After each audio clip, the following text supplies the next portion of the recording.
Where we have excessive waste running into a perimeter wall, fold over and cut the bulk of the waste away.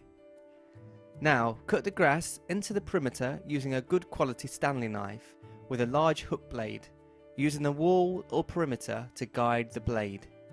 Now remove the waste, and using the back of your blade, brush the pile open.